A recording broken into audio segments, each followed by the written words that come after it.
This camera and lens combination costs me shots at last vacation, but I would still bring it again.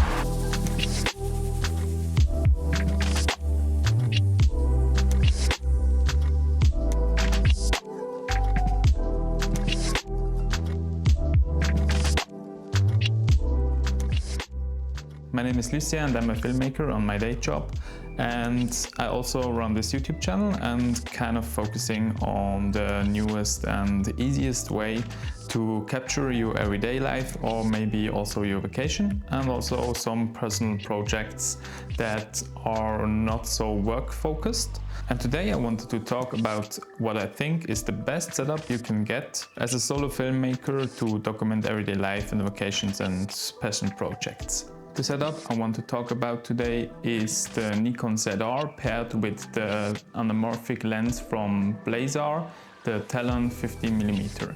The lens has a 1.5 squeeze factor and has also built-in autofocus. And this is what makes this setup so special. You get 12-bit red raw colors with all the characteristics of an anamorphic lens, which include some oval bokeh, some character around the edges, some fringing, and also the lens flares right in camera. And all these things with autofocus, which is something that didn't existed before.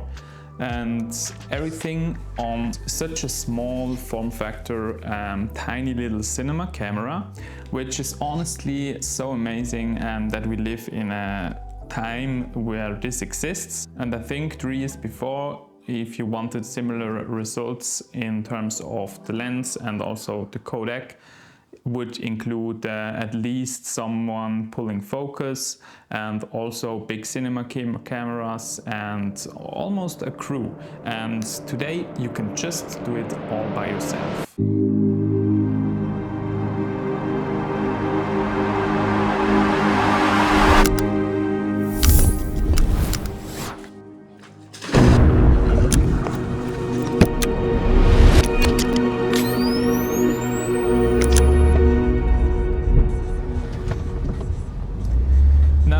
Also some downsides about this so magical setup. If you have already seen some Nikon ZR videos, you are quite familiar with the big file sizes. I think we don't need to talk about this in very extended, but I think for personal projects you still can get away with these file sizes and also be a little bit more concise in what you capture and what you don't want to capture. For my 2 weeks vacation on Gran Canaria, it turned out quite well, and I filled 2 500GB Angelbird cards, and this resulted in 1 terabyte of storage for these 2 weeks.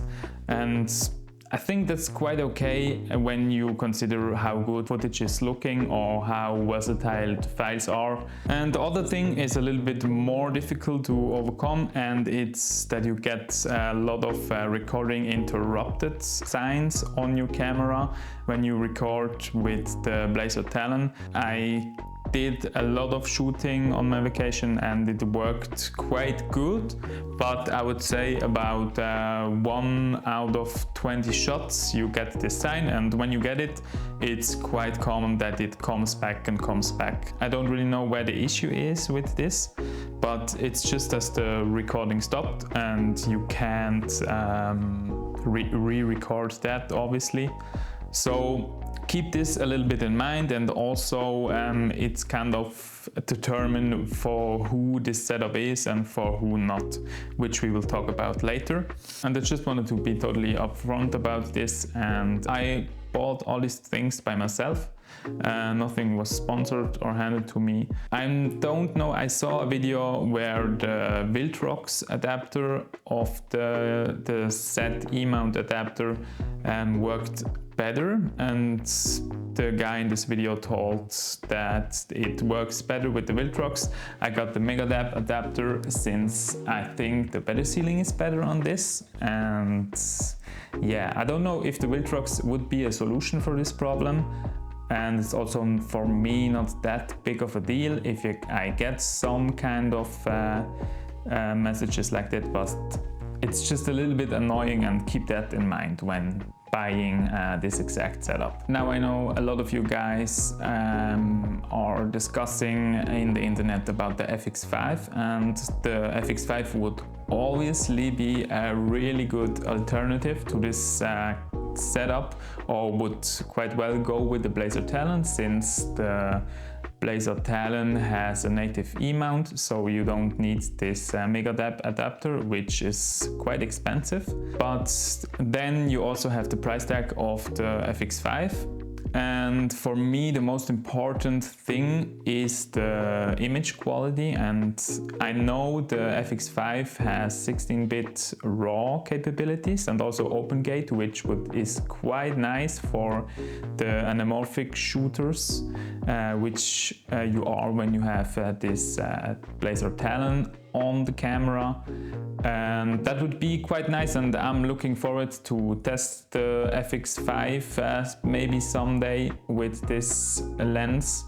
But at least I can say the red colors are really hard to beat, and I'm also looking forward to maybe a comparison of the red colors in 12-bit on the Nikon ZR versus the 16-bit on the FX5. But on the FX5 I think it's much more production ready, since I don't think you get any recording interruptions, and also the file sizes are pretty manageable and way better than the Nikon ZR. And I really hope that the Nikon brand comes out with a firmware update that not only gives us some option to shoot in lower file sizes by still protecting the red color signs, but also the internal desqueeze is not functioning on the Nikon ZR. You have 0 options to desqueeze, which is kind of strange,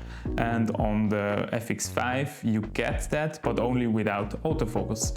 So there's kind of no option to shoot this without the external monitor, and I don't think anybody would want to mount an external monitor on either of these two cameras, because the whole point is that you get a really small footprint and you can bring your setup everywhere you go. But if you are also comparing these two cameras, let me know in the comments. I'm looking forward to discuss of which camera would be your choice. But if you have to shoot, for example, a wedding or something, or an event where you absolutely have to rely on your equipment that works and that you can get recorded every second you want, then I think you cannot go with this setup, because if you get, for example, recording interruption on a wedding, it's a big no-go, and therefore you have to choose another system. But if your shots are a little bit more planned and you have more options, then I think this setup fits the workflow perfectly, so then you maybe can look into buying this setup.